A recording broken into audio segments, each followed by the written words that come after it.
Jean-Paul Sartre. El existencialismo es un humanismo.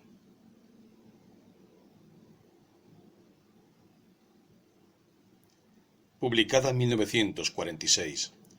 L'existentialisme est un humanisme. Es una obra considerada como la síntesis de la filosofía de Jean-Paul Sartre.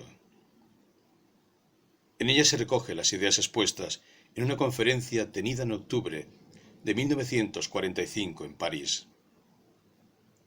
El Club Maintenant, creado inmediatamente después de la guerra, organizó el 29 de octubre de 1945 una conferencia en París cuyo orador fue Jean-Paul Sartre. El tema elegido para la misma, de común acuerdo con el conferenciante, fue precisamente el que dio título a la obra posterior. El existencialismo es un humanismo. La conferencia fue anunciada por los principales periódicos. Aunque los organizadores tenían algunas dudas sobre el éxito, el acto sobrepasó ampliamente todas las expectativas. Boris Vian lo describe con trazos ágiles en L'Écume de Tours, 1947. Gente agolpada, sillas rotas, señoras desmayadas. Sartre obligado a avanzar hasta el estrado, abriéndose paso a codazos. El existencialismo ha nacido. Sartre y Simone de Beauvoir se convierten en el punto de referencia cultural de toda una generación. Sartre no ha previsto publicar la conferencia, pero la editorial Nagel, sin el acuerdo del autor, la publicó en 1946. El texto que se presenta aquí se encuentra en el estado bruto, con el añadido de una serie de notas o leyendas explicativas que facilitan la lectura del mismo.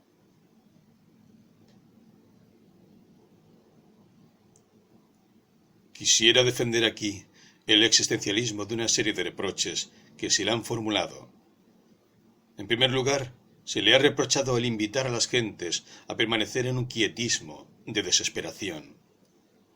Porque si todas las soluciones están cerradas, habría que considerar que la acción en este mundo es totalmente imposible y desembocar finalmente en una filosofía contemplativa, lo que además, dado que la contemplación es un lujo, nos conduce a una filosofía burguesa.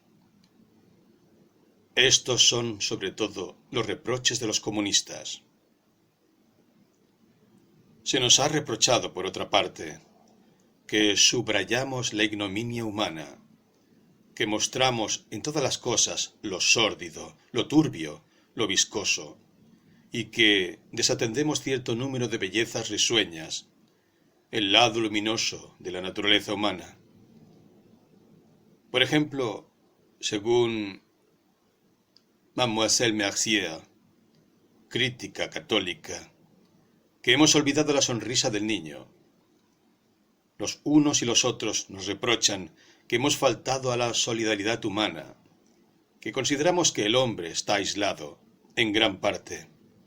Además, porque partimos, dicen los comunistas, de la subjetividad pura, por lo tanto del yo pienso cartesiano, y por lo tanto del momento en que el hombre se capta en su soledad, lo que nos haría incapaces, en consecuencia, de volver a la solidaridad con los hombres que están fuera del yo, y que no puedo captar en el cogito.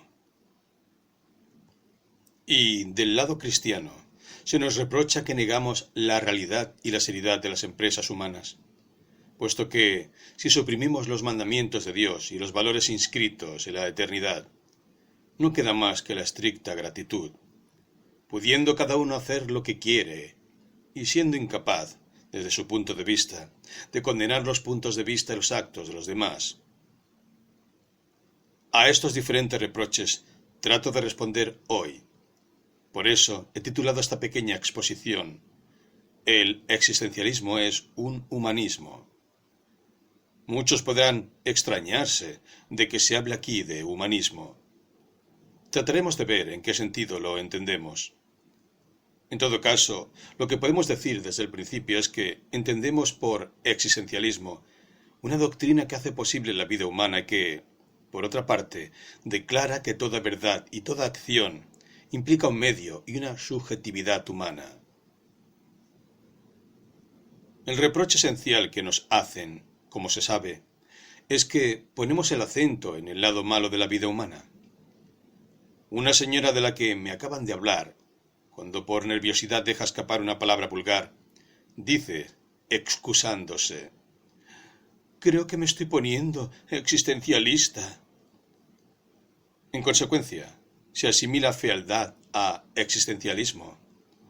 Por eso se declara que somos naturalistas, y si lo somos, resulta extraño que asustemos, que escandalicemos mucho más de lo que el naturalismo propiamente dicho asusta e indigna hoy día. Hay quien se traga perfectamente una novela de Zola como La Tierra, y no puede leer sin asco una novela existencialista. Hay quien utiliza la sabiduría de los pueblos, que es bien triste, y nos encuentra más tristes todavía. No obstante, hay algo más desengañado que decir: la caridad bien entendida empieza por casa, o bien el villano con la vara del avellano.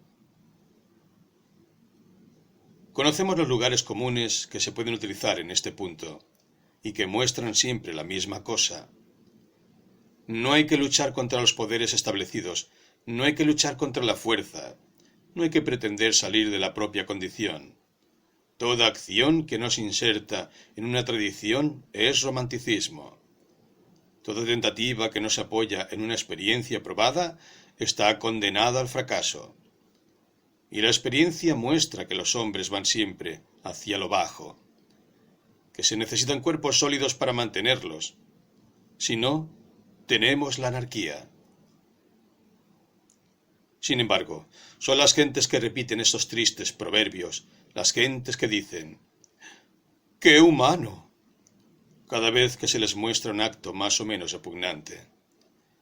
Las gentes que se alimentan de canciones realistas, son esas las gentes que reprochan al existencialismo ser demasiado sombrío, y a tal punto que me pregunto si el cargo que le hacen es, no de pesimismo, sino más bien de optimismo. En el fondo, lo que asusta en la doctrina que voy a tratar de exponer ¿no es el hecho de que deja una posibilidad de elección al hombre? Para saberlo es necesario que volvamos a examinar la cuestión en un plano estrictamente filosófico. ¿A qué se llama existencialismo? La mayoría de los que utilizan esta palabra se sentirían muy incómodos para justificarla, porque hoy día, que se ha vuelto una moda, no hay dificultad en declarar que un músico o que un pintor es existencialista. Un articulista de Clartés firma el existencialista. Y en el fondo, la palabra ha tomado hoy tal amplitud y tal extensión que ya no significa absolutamente nada. Parece que, a falta de una doctrina de vanguardia análoga al superrealismo, la gente ávida de escándalo y de movimiento se dirige a esta filosofía, que por otra parte no les puede aportar nada en este dominio. En realidad es la doctrina menos escandalosa, la más austera. Está destinada estrictamente a los técnicos y filósofos. Sin embargo, se puede definir fácilmente. Lo que complica las cosas es que hay dos especies de existencialistas. Los primeros, que son cristianos, entre los cuales yo colocaría a Jaspers y a Gabriel Marcel, de confesión católica, y por otra parte los existencialistas ateos, entre los cuales hay que colocar a Heidegger y también a los existencialistas franceses y a mí mismo.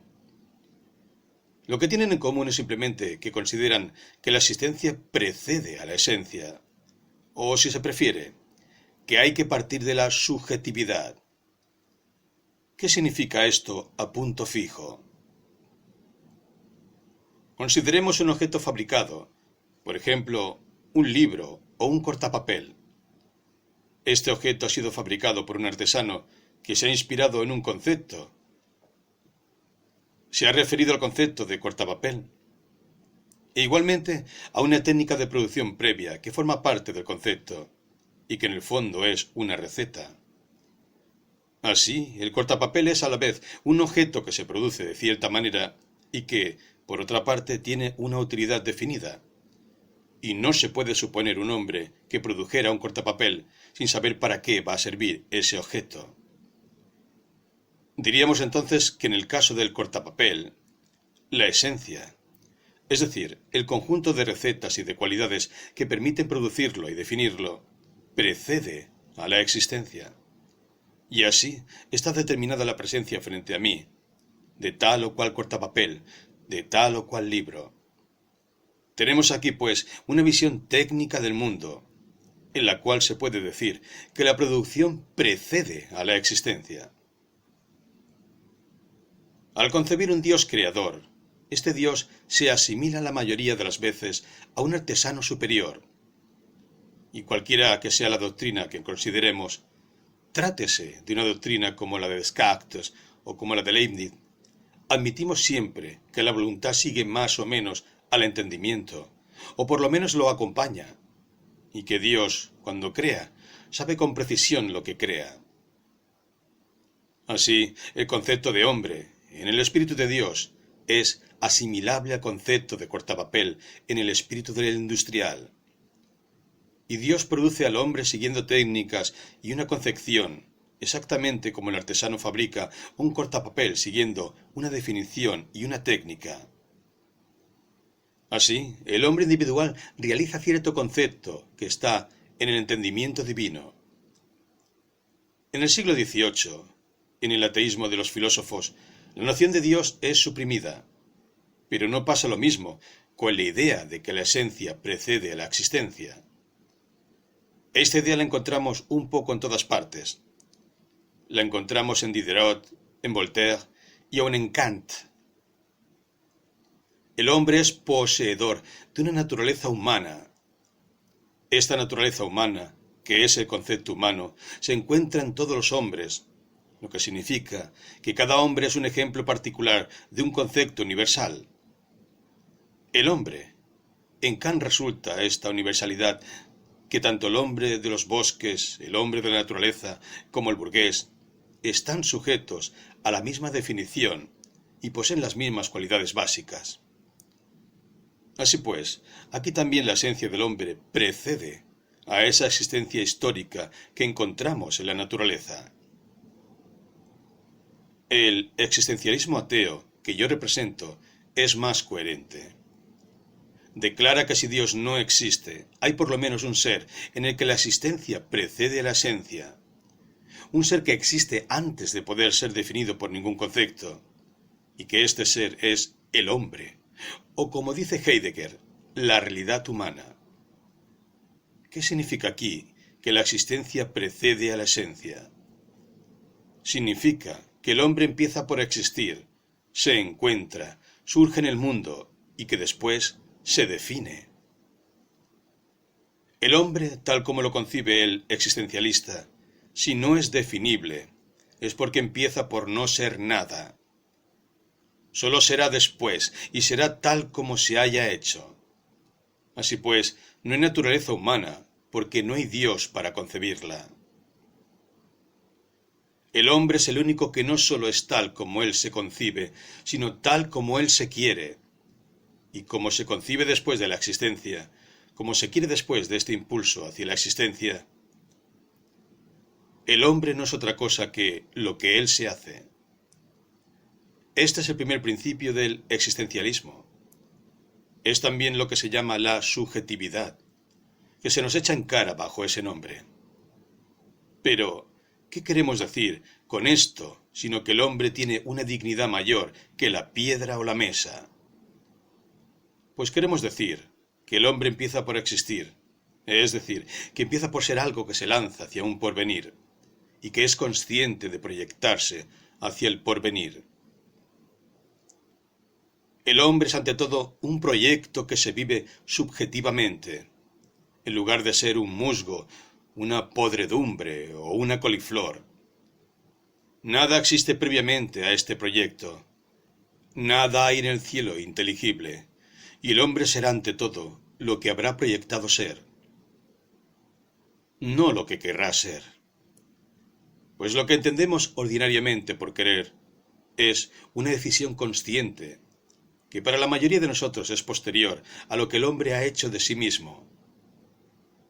Yo puedo querer adherirme a un partido, escribir un libro, casarme. Todo esto no es más que la manifestación de una elección más original, más espontánea que lo que se llama voluntad. Pero si verdaderamente la existencia precede a la esencia, el hombre es responsable de lo que es. Así, el primer paso del existencialismo es poner a todo hombre en posesión de lo que es y asentar sobre él la responsabilidad total de su existencia.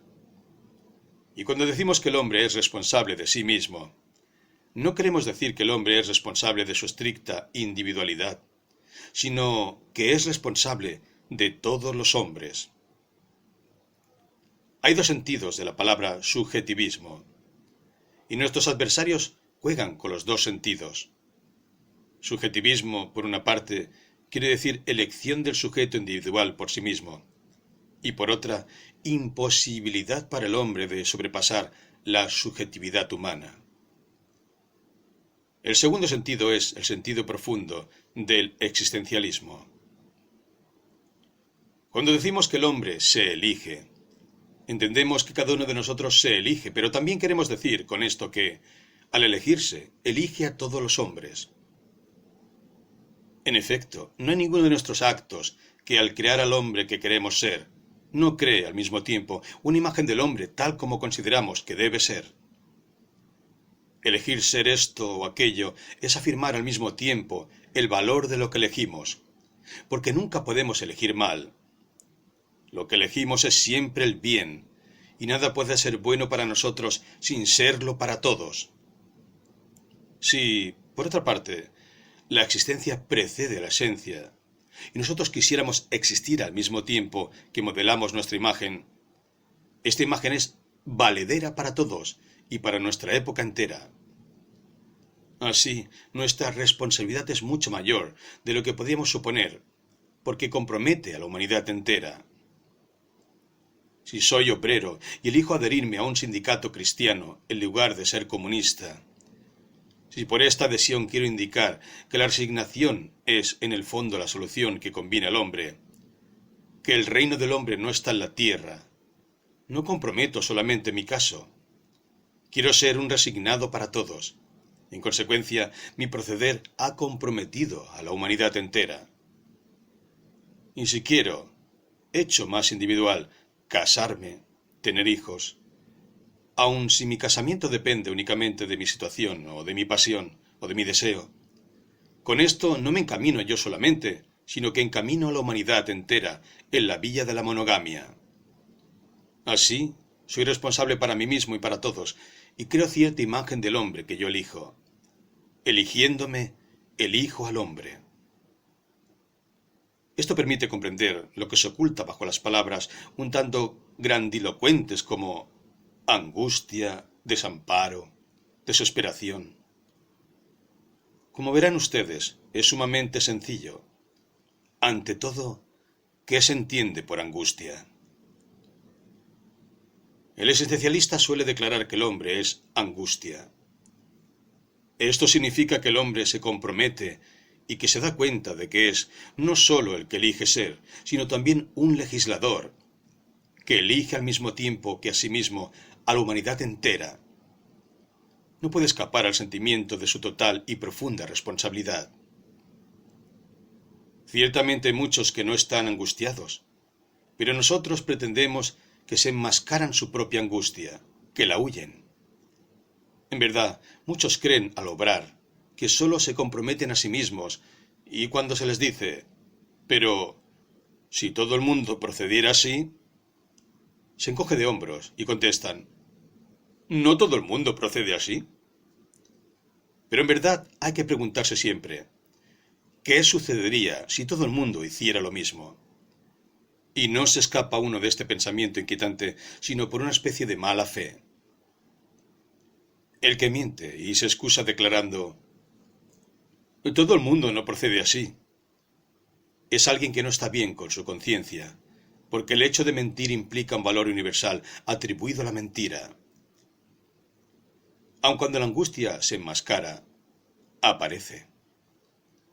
Es esta angustia la que Kierkegaard llamaba la angustia de Abraham.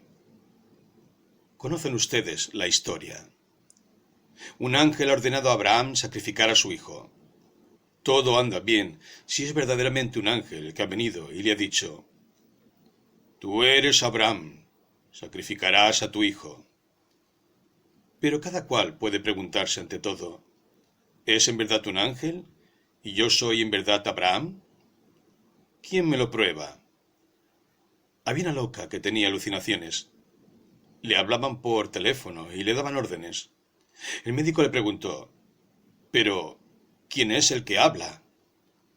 Ella contestó: dice que es Dios. ¿Y qué es lo que le probaba en efecto que fuera Dios? Si un ángel viene a mí, ¿qué me prueba que es un ángel? Y si oigo voces, ¿qué me prueba que vienen del cielo y no del infierno, o del subconsciente, o de un estado patológico? ¿Quién prueba que se dirigen a mí? ¿Quién me prueba que soy yo el realmente señalado para imponer mi concepción del hombre y mi elección a la humanidad? No encontraré jamás ninguna prueba, ningún signo para convencerme de ello. Si una voz se dirige a mí, siempre seré yo quien decida que esta voz es la voz del ángel. Si considero que tal o cual acto es bueno, soy yo el que elegiré decir que este acto es bueno y no malo. Nadie me designa para ser Abraham, y sin embargo estoy obligado a cada instante a hacer actos ejemplares. Todo ocurre como si, para todo hombre, toda la humanidad tuviera los ojos fijos en lo que hace y se ajustara a lo que hace. Y cada hombre debe decirse: ¿soy yo quien tiene derecho de obrar de tal manera que la humanidad se ajuste a mis actos? Y si no se dice esto, es porque se enmascara su angustia. No se trata aquí de una angustia que conduzca al quietismo, a la inacción.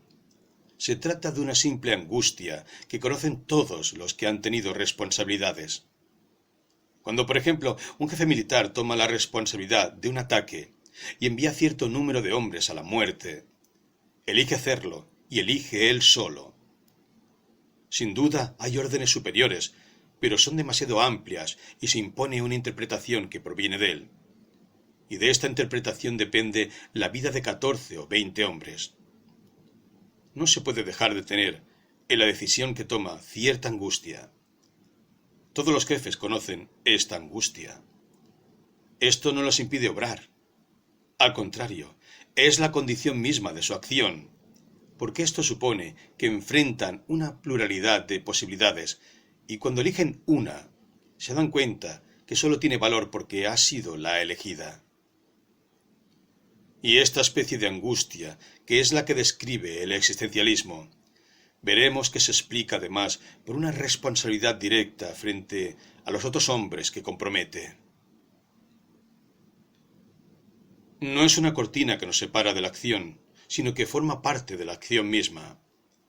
Y cuando se habla de desamparo, expresión cara a Heidegger, queremos decir solamente que Dios no existe y que de esto hay que sacar las últimas consecuencias. El existencialismo se opone decididamente a cierto tipo de moral laica que quisiera suprimir a Dios con el menor gasto posible. Cuando hacia 1880 algunos profesores franceses trataron de constituir una moral laica, dijeron más o menos esto: Dios es una hipótesis inútil y costosa. Nosotros la suprimimos. Pero es necesario, sin embargo, para que haya una moral, una sociedad, un mundo vigilado, que ciertos valores se tomen en serio y se consideren como existentes a priori. Es necesario que sea obligatorio a priori que sea uno honrado, que no mienta, que no pegue a su mujer, que tenga hijos, etcétera, etcétera. Haremos, por lo tanto, un pequeño trabajo que permitirá demostrar que estos valores existen, a pesar de todo, inscritos en un cielo inteligible, aunque, por otra parte, Dios no exista. Dicho en otra forma, y es, según creo yo, la tendencia de todo lo que se llama en Francia radicalismo. Nada se cambiará aunque Dios no exista. Encontraremos las mismas normas de honradez, de progreso, de humanismo, y habremos hecho de Dios una hipótesis superada que morirá tranquilamente y por sí misma. El existencialista, por el contrario, piensa que es muy incómodo que Dios no exista, porque con él desaparece toda posibilidad de encontrar valores en un cielo inteligible, ya que no se puede tener el bien a priori, porque no hay más conciencia infinita y perfecta para pensarlo. No está escrito en ninguna parte que el bien exista, que haya que ser honrado, que no haya que mentir. Puesto que precisamente estamos en un plano donde solamente hay hombres, Dostoyevsky escribe: si Dios no existiera, todo estaría permitido. Este es el punto de partida del existencialismo. En efecto, todo está permitido si Dios no existe, y en consecuencia el hombre está abandonado, porque no encuentra ni en sí ni fuera de sí una posibilidad de aferrarse. No encuentra ante todo excusas. Si, en efecto, la existencia precede a la esencia, no se podrá jamás explicar la referencia a una naturaleza humana dada y fija. Dicho de otro modo, no hay determinismo. El hombre es libre. El hombre es libertad. Si por otra parte Dios no existe, no encontramos frente a nosotros valores u órdenes que legitimen nuestra conducta. Así, no tenemos ni detrás ni delante de nosotros, en el dominio luminoso de los valores, justificaciones o excusas. Estamos solos, sin excusas. Es lo que expresaré diciendo que el hombre está condenado a ser libre. Condenado porque no se ha creado a sí mismo, y sin embargo, por otro lado, libre, porque una vez arrojado al mundo, es responsable de todo lo que hace. El existencialismo no cree en el poder de la pasión. No pensará nunca que una bella pasión es un torrente devastador que conduce fatalmente al hombre a ciertos actos y que por consecuencia es una excusa. Piensa que el hombre es responsable de su pasión. El existencialista tampoco pensará que el hombre puede encontrar socorro en un signo dado sobre la tierra que lo oriente, porque piensa que el hombre descifra por sí mismo el signo como prefiere. Piensa, pues, que el hombre, sin ningún apoyo ni socorro, está condenado a cada instante a inventar al hombre. Ponge ha dicho, en un artículo muy hermoso: el hombre es el porvenir del hombre. Es perfectamente exacto. Solo que, si se entiende por esto que ese porvenir está inscrito en el cielo, que Dios lo ve, entonces es falso, pues ya no sería ni siquiera un porvenir. Si se entiende que, sea cual fuere el hombre que aparece, hay un porvenir por hacer, un porvenir virgen que lo espera, entonces es exacto. En tal caso está uno desamparado. Para dar un ejemplo que permita comprender mejor lo que es el desamparo, citaré el caso de uno de mis alumnos que me vino a ver en las siguientes circunstancias. Su padre se había peleado con la madre y tendía al colaboracionismo.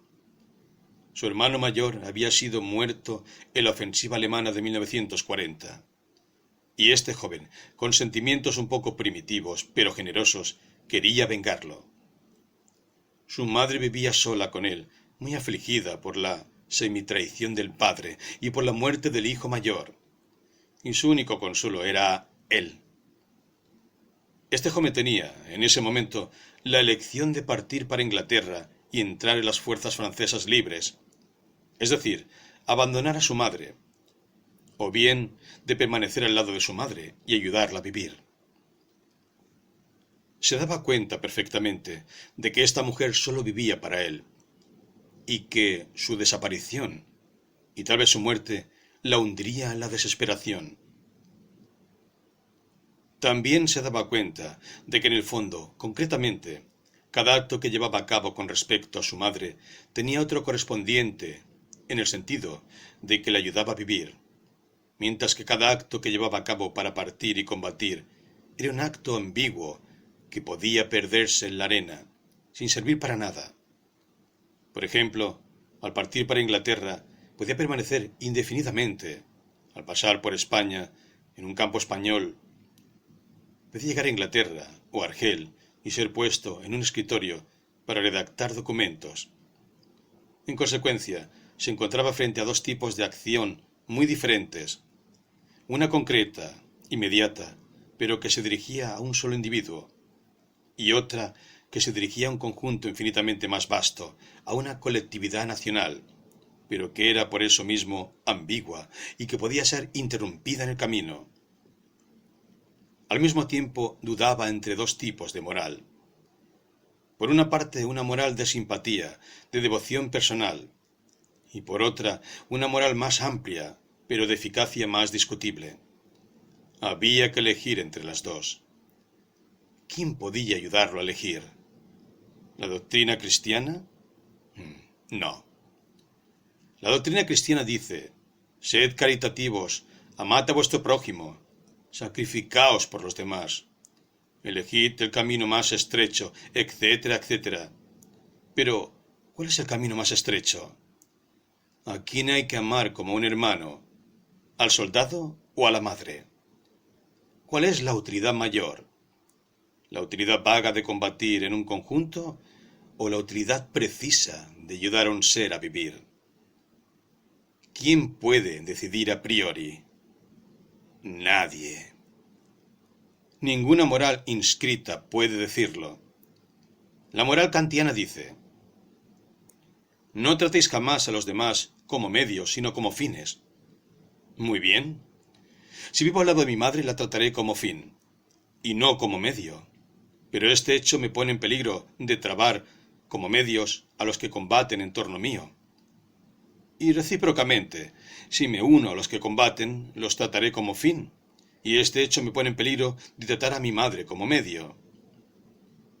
Si los valores son vagos, y si son siempre demasiado vastos para el caso preciso y concreto que consideramos, solo nos queda fiarnos de nuestros instintos. Es lo que ha tratado de hacer este joven, y cuando lo vi decía: en el fondo, lo que me importa es el sentimiento. Debería elegir lo que me empuja verdaderamente en cierta dirección.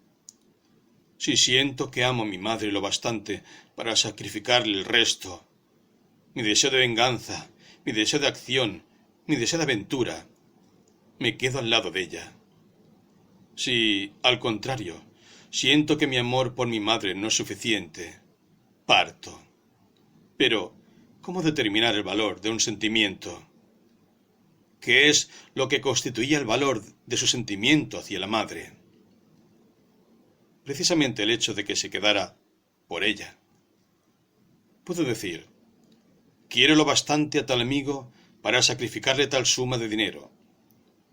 No puedo decirlo si no lo he hecho.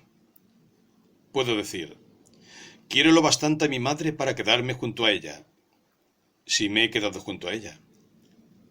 No puedo determinar el valor de este afecto si no he hecho precisamente un acto que lo ratifica y lo define. Ahora bien, como exijo a este afecto justificar mi acto, me encuentro encerrado en un círculo vicioso. Por otra parte, Gide ha dicho muy bien que un sentimiento que se representa y un sentimiento que se vive son dos cosas casi indiscernibles.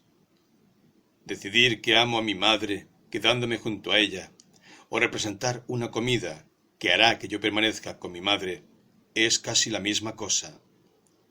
Dicho en otra forma, el sentimiento se construye con actos que se realizan. No puedo, pues, consultarlos para guiarme por él.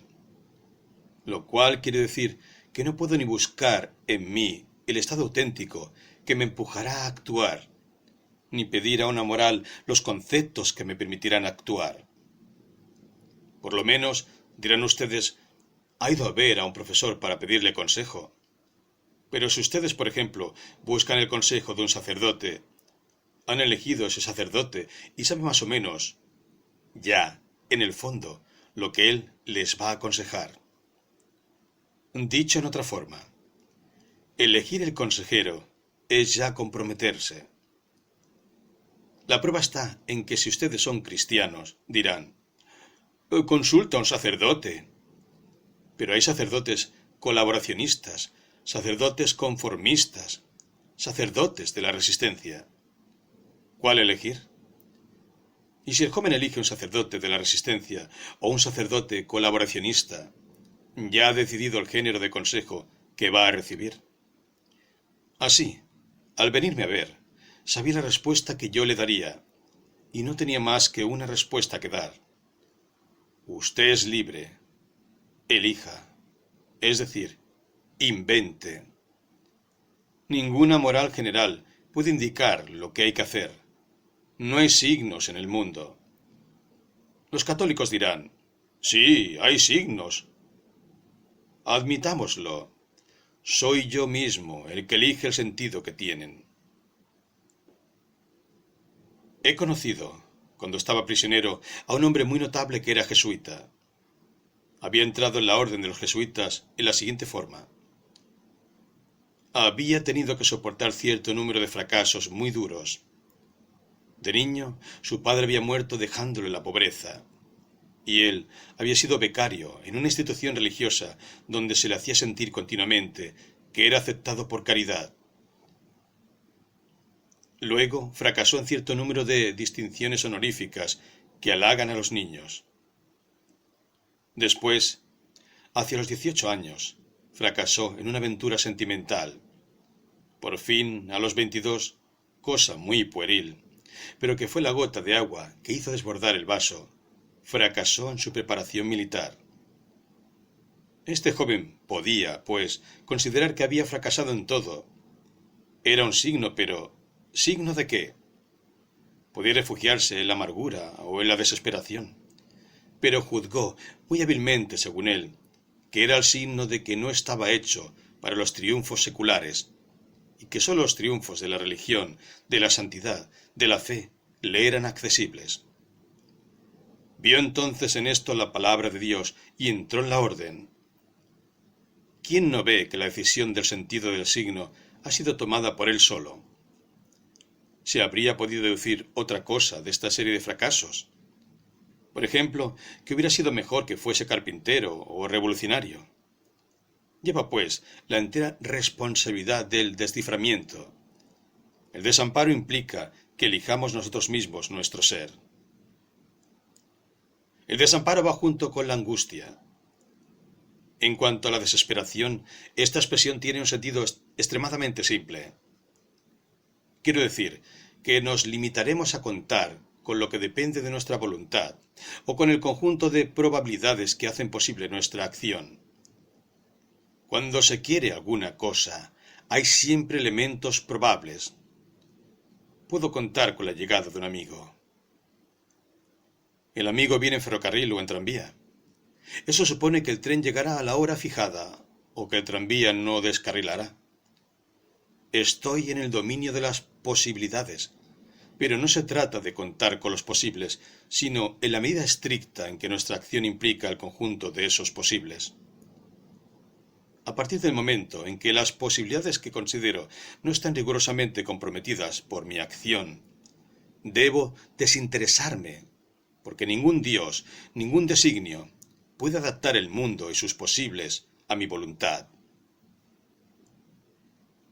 En el fondo, cuando Descartes decía, vencerse más bien a sí mismo que al mundo, quiere decir la misma cosa, obrar sin esperanza.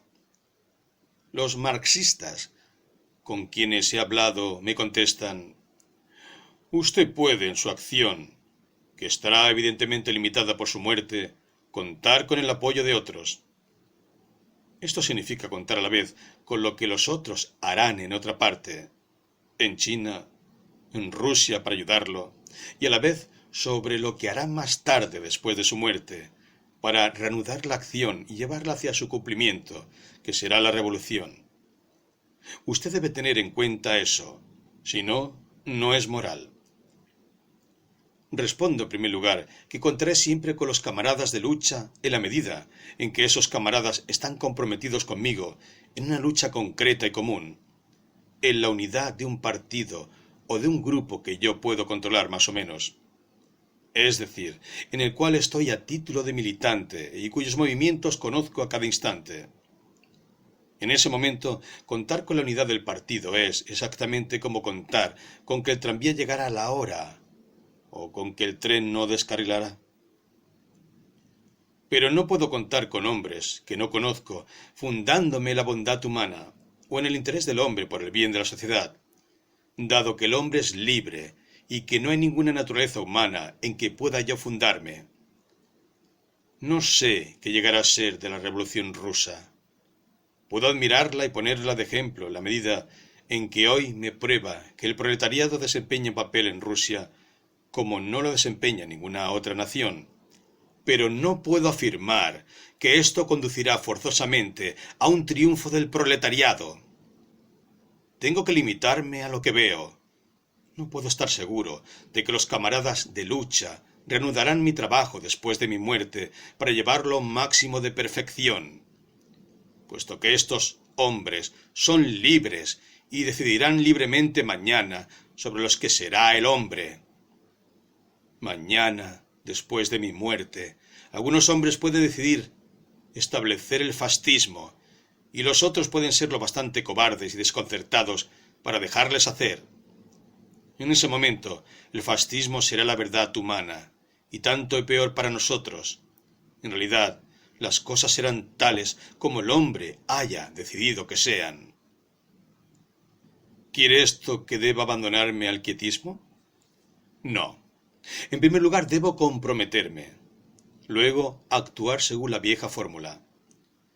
No es necesario tener esperanzas para obrar.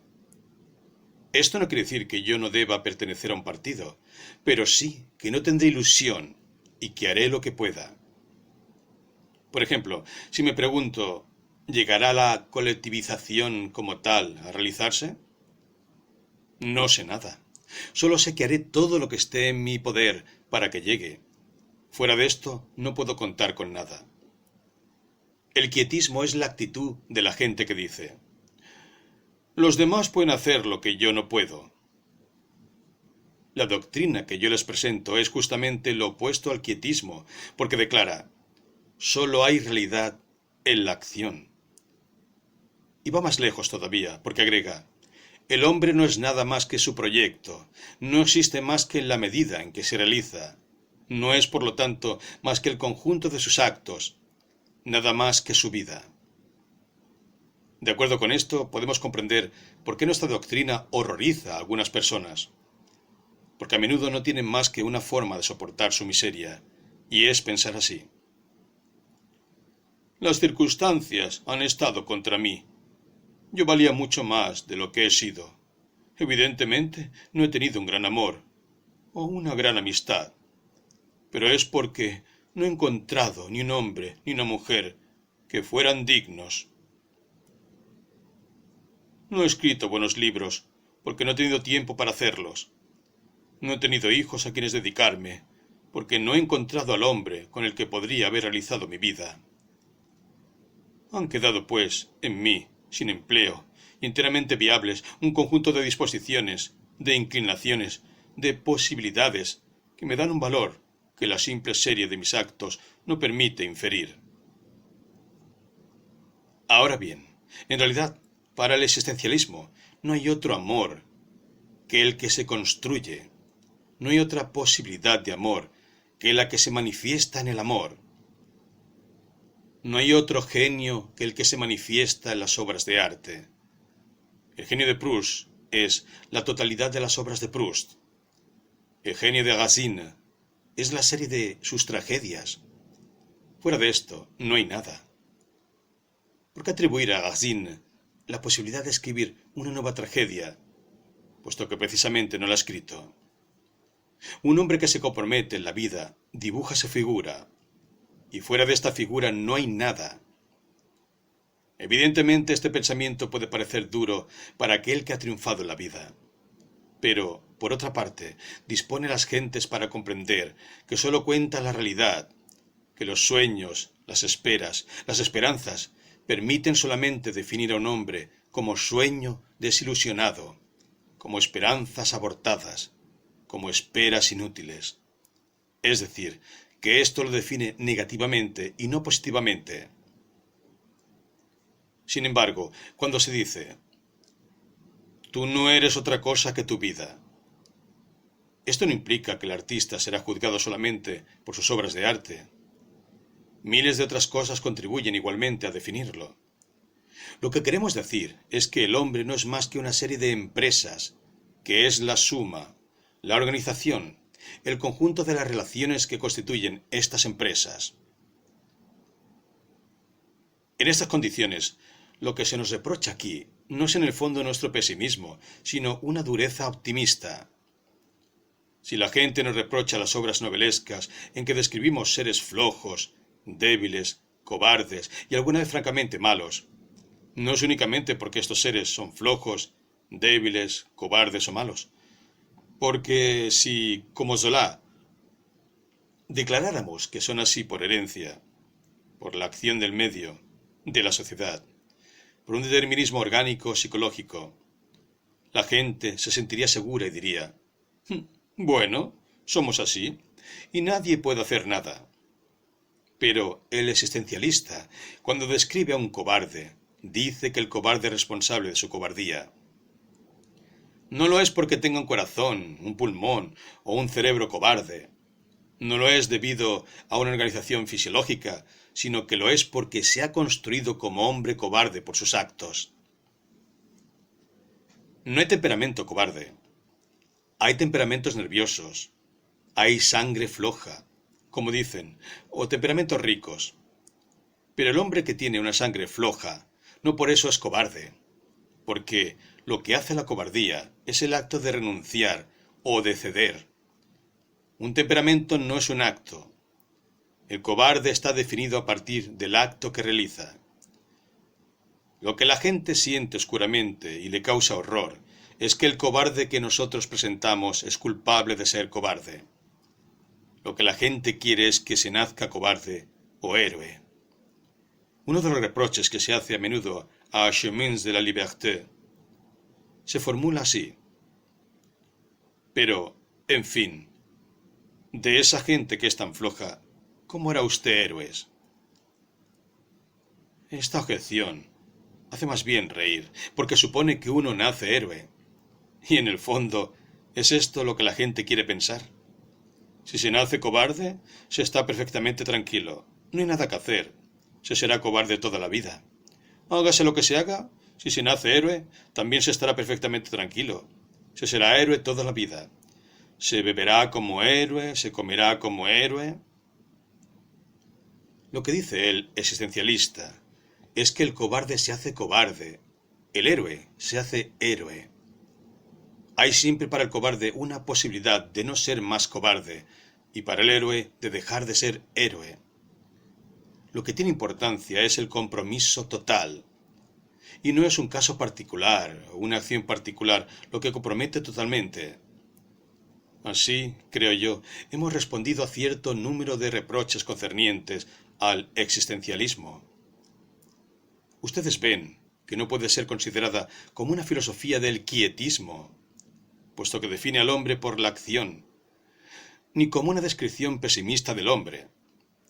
No hay doctrina más optimista, puesto que el destino del hombre está en él mismo, ni como una tentativa para descorazonar al hombre alejándole de la acción, puesto que le dice que solo hay esperanza en su acción, y que la única cosa que permite vivir al hombre es el acto. En consecuencia, en este plano, tenemos que vérnosla con una moral de acción y de compromiso. Sin embargo, se nos reprocha además, partiendo de estos postulados, que aislamos al hombre en su subjetividad individual. Aquí también se nos entiende muy mal. Nuestro punto de partida, en efecto, es la subjetividad del individuo, y esto por razones estrictamente filosóficas. No porque somos burgueses, sino porque queremos una doctrina basada sobre la verdad, y no un conjunto de bellas teorías llenas de esperanza y sin fundamentos reales. En el punto de partida no puede haber otra verdad que esta. Pienso, luego soy. Esta es la verdad absoluta de la conciencia, captándose a sí misma. Toda teoría que toma al hombre fuera de ese momento en que se capta a sí mismo es ante todo una teoría que suprime la verdad. Pues fuera de ese cogito cartesiano, todos los objetos son solamente probables. Y una doctrina de probabilidades que no está suspendida de una verdad se hunde en la nada. Para definir lo probable hay que poseer lo verdadero. Luego, para que haya una verdad cualquiera, se necesita una verdad absoluta. Y esta es simple, fácil de alcanzar. Está a la mano de todo el mundo. Consiste en captarse sin intermediario.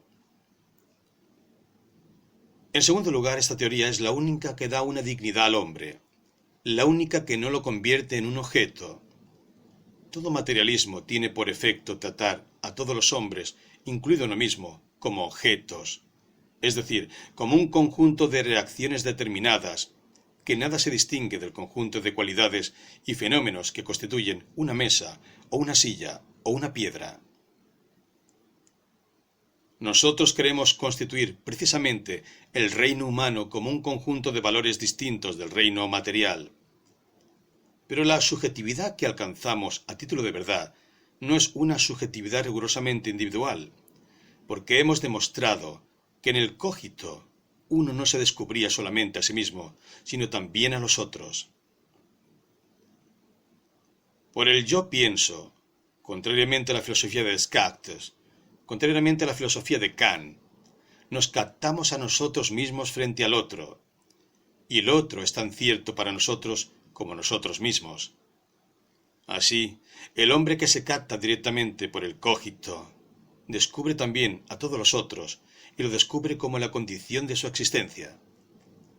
Se da cuenta de que no se puede ser nada, en el sentido que se dice que es espiritual, o que se es malo, o que se es celoso, salvo que los otros lo reconozcan por tal. Para obtener una verdad cualquiera sobre mí, es necesario que pase por otro. El otro es indispensable a mi existencia, tanto como el conocimiento que tengo de mí mismo. En estas condiciones, el descubrimiento de mi intimidad me descubre al mismo tiempo el otro, como una libertad colocada frente a mí, que no piensa y que no quiere sino por o contra mí. Así, descubrimos enseguida un mundo que llamaremos la intersubjetividad, y en este mundo el hombre decide lo que es y lo que son los otros. Además, si es imposible encontrar en cada hombre una esencia universal que constituya la naturaleza humana, existe, sin embargo, una universalidad humana de condición. No es un azar que los pensadores de hoy día hablen más fácilmente de la condición del hombre que de su naturaleza. Por condición entienden, con más o menos claridad, el conjunto de los límites a priori que bosquejan su situación fundamental en el universo.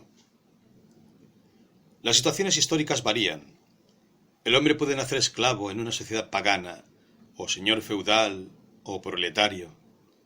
Lo que no varía es la necesidad para él de estar en el mundo, de estar allí en el trabajo, de estar allí en medio de los otros y de ser allí mortal. Los límites no son ni subjetivos ni objetivos, o más bien tienen una faz objetiva y una faz subjetiva. Objetivos porque se encuentran en todo y son en todo reconocibles. Subjetivos porque son vividos y no son nada si el hombre no los vive. Es decir, si no se determina libremente en su existencia por relación a ellos. Y si bien los proyectos pueden ser diversos, por lo menos ninguno puede permanecerme extraño, porque todos presentan en común una tentativa para franquear esos límites, o para ampliarlos, o para negarlos, o para acomodarse a ellos. En consecuencia, todo proyecto, por más individual que sea, tiene un valor universal. Todo proyecto, aun el del chino, el del hindú o el del negro, puede ser comprendido por un europeo. Puede ser comprendido. Esto quiere decir que el europeo de 1945 puede lanzarse a partir de una situación que concibe hasta sus límites de la misma manera y que puede rehacer en sí el camino del chino, del hindú o del africano. Hay universalidad en todo proyecto, en el sentido de que todo proyecto es comprensible para todo hombre. Lo que no significa de ninguna manera que este proyecto defina al hombre para siempre, sino que puede ser reencontrado. Hay siempre una forma de comprender al idiota, al niño, al primitivo o al extranjero, siempre que se tengan los datos suficientes. En ese sentido podemos decir que hay una universalidad del hombre, pero no está dada, está perpetuamente construida. Construyo lo universal, eligiendo. Lo construyo al comprender el proyecto de cualquier otro hombre, sea de la época que sea. Este absoluto de la elección no suprime la relatividad de cada época. Lo que el existencialismo tiene interés en demostrar es el enlace de carácter absoluto del compromiso libre, por el cual cada hombre se realiza al realizar un tipo de humanidad, compromiso siempre comprensible para cualquier época y por cualquier persona, y la relatividad del conjunto cultural que puede resultar de tal elección. Hay que señalar a la vez la relatividad del cartesianismo y el carácter absoluto del compromiso cartesiano. En ese sentido se puede decir, si ustedes quieren, que cada uno de nosotros realiza lo absoluto al respirar, al comer, al dormir, u obrando de una manera cualquiera. No hay ninguna diferencia entre ser libremente, ser como proyecto, como existencia que elige su esencia, y ser absoluto. Y no hay ninguna diferencia entre ser un absoluto temporalmente localizado, es decir, que se ha localizado a la historia, y ser comprensible universalmente. Esto no resuelve enteramente la objeción de subjetivismo. En efecto, esta objeción toma todavía muchas formas. La primera es la que sigue. Se nos dice: entonces ustedes pueden hacer cualquier cosa, lo cual se expresa de diversas maneras. En primer lugar, se nos tacha de anarquía. Enseguida se declara: no pueden ustedes juzgar a los demás porque no hay razón para preferir un proyecto a otro. En fin, se nos puede decir: todo es gratuito lo que ustedes eligen, dan con una mano lo que fijen recibir con la otra. Estas tres objeciones no son muy serias. En primer lugar, la primera objeción, pueden elegir cualquier cosa, no es exacta. La elección es posible en un sentido, pero lo que no es posible es no elegir. Puedo siempre elegir, pero tengo que saber que, si no elijo, también elijo. Esto, aunque parezca estrictamente formal, tiene una gran importancia para limitar la fantasía y el capricho. Si es cierto que frente a una situación, por ejemplo, la situación que hace que yo sea un ser sexuado, que puede tener relaciones con un ser de otro sexo, que yo sea un ser que puede tener hijos, estoy obligado a elegir una actitud, y que de todos modos lleva la responsabilidad de una elección que, al comprometerme, compromete a la humanidad entera, aunque ningún valor a priori determine mi elección. Esto no tiene nada que ver con el capricho. Y si se cree encontrar aquí la teoría guideana del acto gratuito, es porque no se ve la enorme diferencia entre esta doctrina y la de Gide. Gide no sabe lo que es una situación, obra por simple capricho.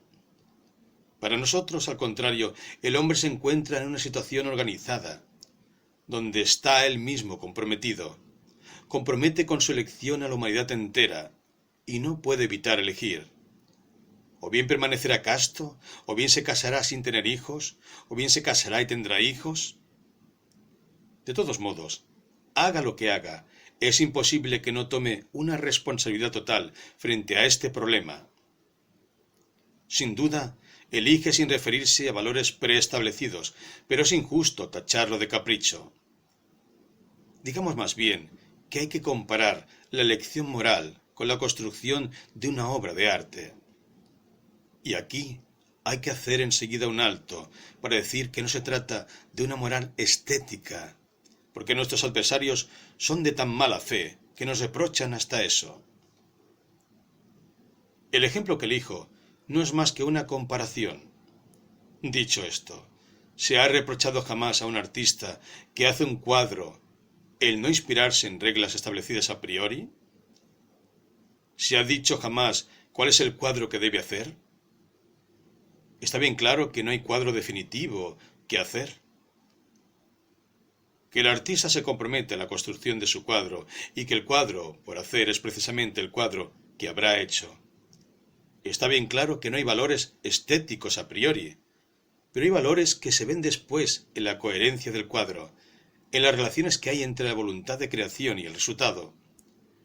Nadie puede decir lo que será la pintura de mañana, solo se puede juzgar la pintura una vez realizada. ¿Qué relación tiene esto con la moral? Estamos en la misma situación creadora. No hablamos nunca de la gratitud de una obra de arte. Cuando hablamos de un cuadro de Picasso, nunca decimos que es gratuito. Comprendemos perfectamente que Picasso se ha construido tal como es, al mismo tiempo que pintaba, que el conjunto de su obra se incorpora a su vida. Lo mismo ocurre en el plano de la moral. Lo que hay de común entre el arte y la moral es que, con los dos casos, tenemos creación e invención. No podemos decir a priori lo que hay que hacer. Creo haberlo mostrado suficientemente al hablarles del caso de ese alumno que me vino a ver y que podía dirigirse a todas las morales, kantiana u otras, sin encontrar ninguna especie de indicación. Se vio obligado a inventar él mismo su ley.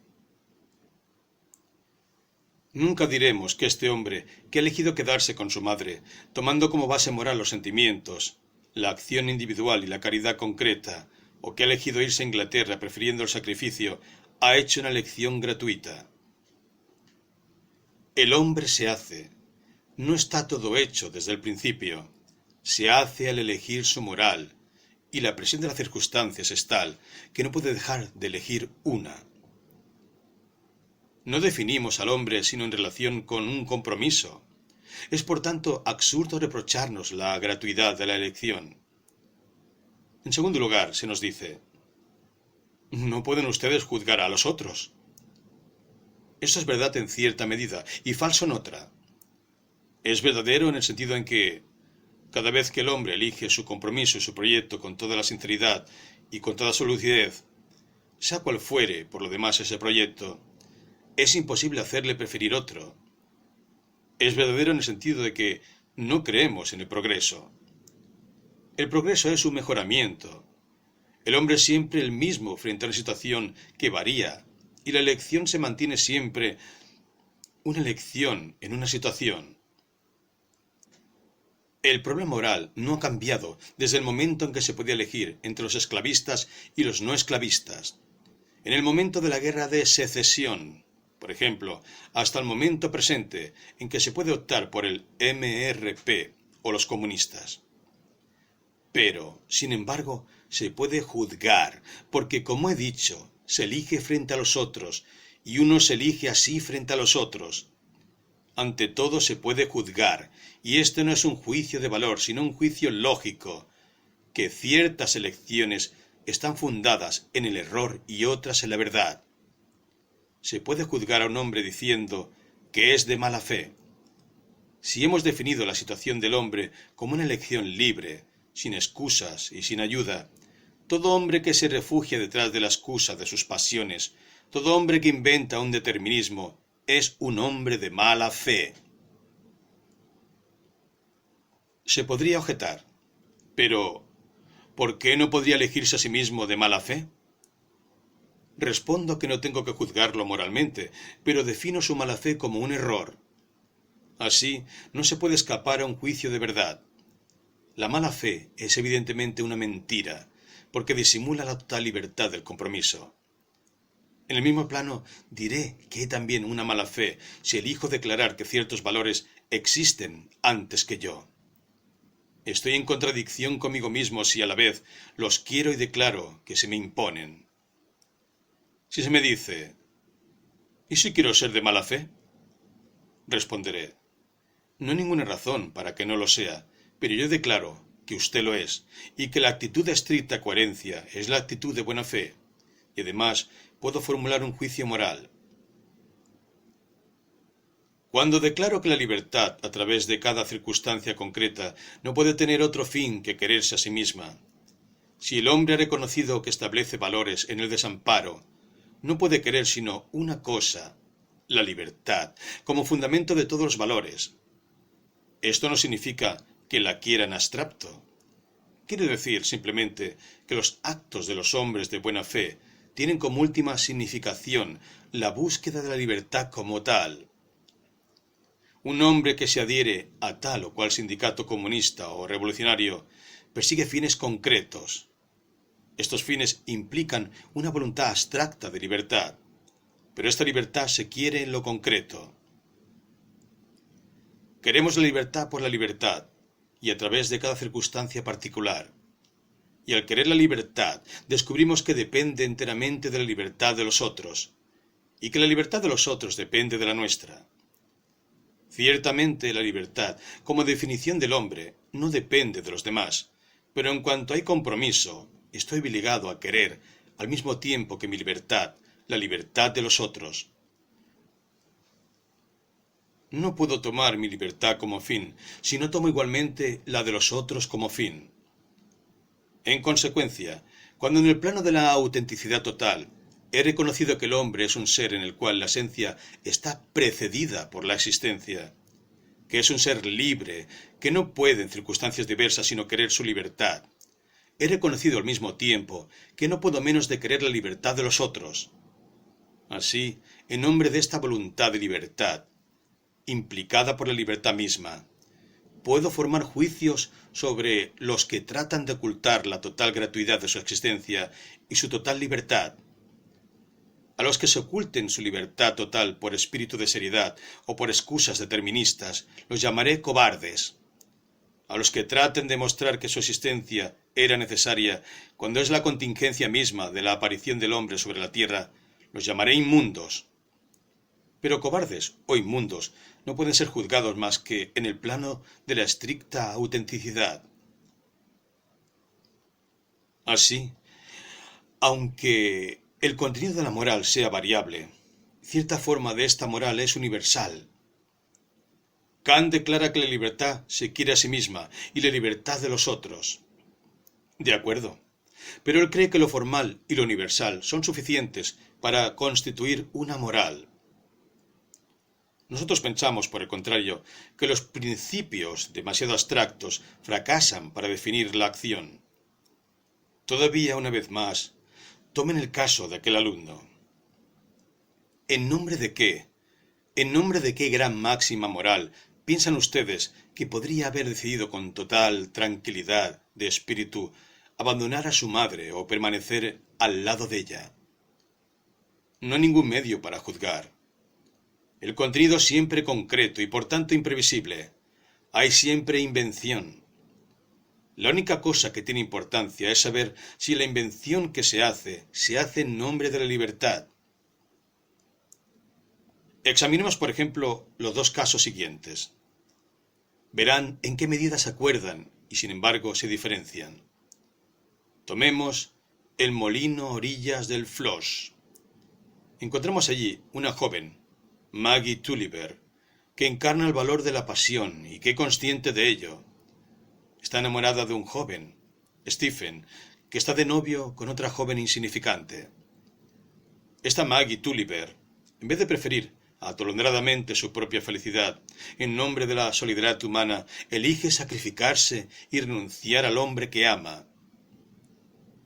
Por el contrario, la Sanseverina de la Cartuja de Parma, que estima que la pasión constituye el verdadero valor del hombre, declararía que un gran amor merece sacrificios, que hay que preferirlo a la trivialidad de un amor conyugal que uniría a Stephen y a la joven tonta con quien debe casarse. elegiría sacrificar a ésta y realizar su felicidad. Y como Stendhal lo muestra, se sacrificará a sí misma en el plano apasionado, si esta vida lo exige. Estamos aquí frente a dos morales estrictamente opuestas. Pretendo que son equivalentes en los dos casos. Lo que se ha puesto como fin es la libertad. Y pueden ustedes imaginar dos actitudes rigurosamente parecidas en cuanto a los efectos. Una joven, por resignación, prefiere renunciar a su amor. Otra, por apetito sexual, prefiere desconocer las relaciones anteriores del hombre que ama. Estas dos acciones se parecen exteriormente a las que acabamos de describir. Son, sin embargo, enteramente distintas.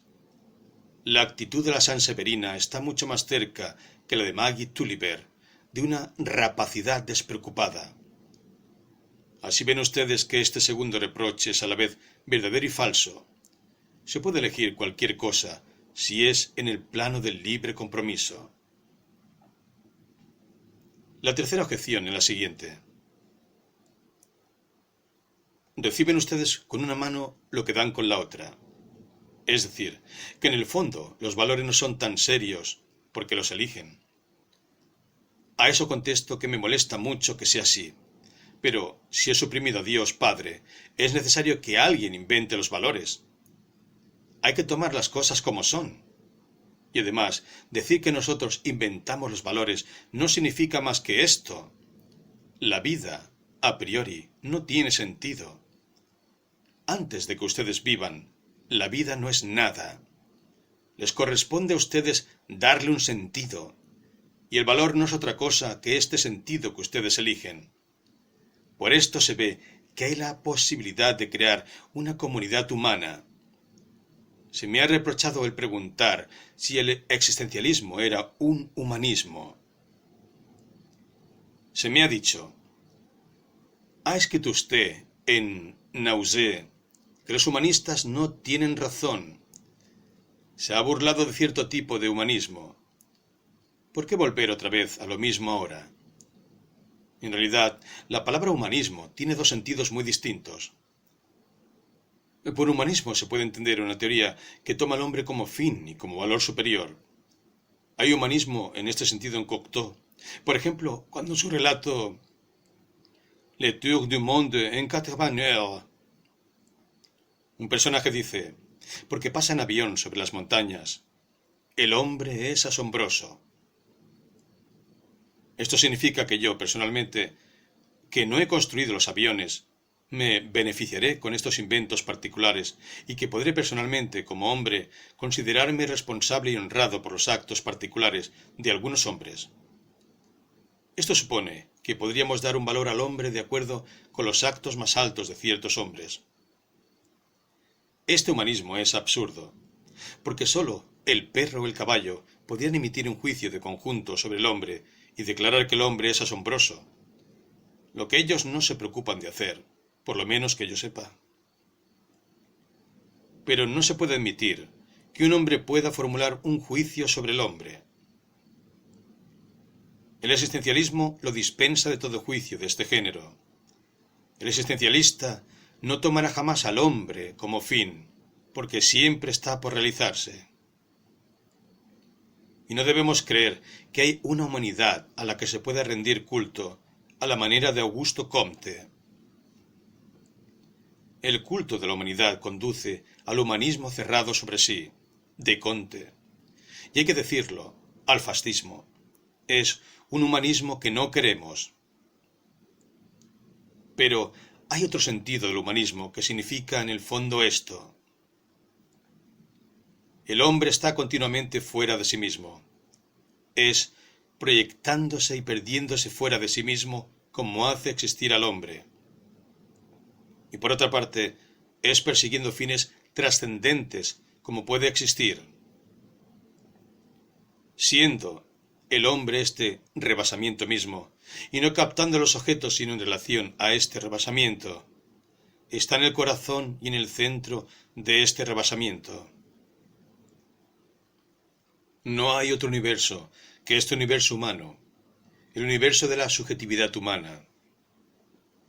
Esta unión de la trascendencia como constitutiva del hombre, no en el sentido en que Dios es trascendente, sino en el sentido de rebasamiento, y de la subjetividad en el sentido de que el hombre no está encerrado en sí mismo, sino presente siempre en un universo humano, es lo que llamamos humanismo existencialista.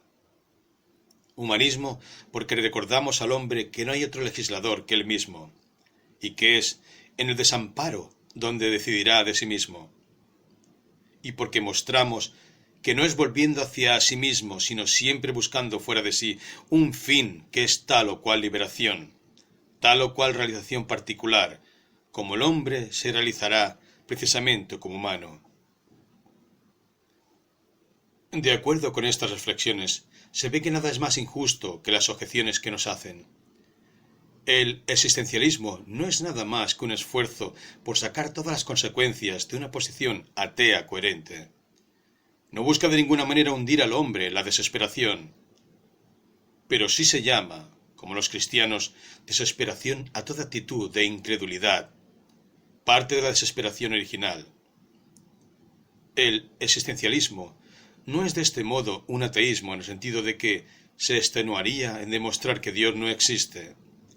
Más bien declara, aunque Dios existiera, esto no cambiaría. He aquí nuestro punto de vista. No es que creamos que Dios existe, sino que pensamos que el problema no es el de su existencia. Es necesario que el hombre se encuentre a sí mismo y se convenza de que nada pueda salvarlo de sí mismo, así sea una prueba válida de la existencia de Dios. En ese sentido, el existencialismo es un optimismo, una doctrina de acción, y sólo por mala fe, confundiendo su propia desesperación con la nuestra, es como los cristianos pueden llamarnos desesperados.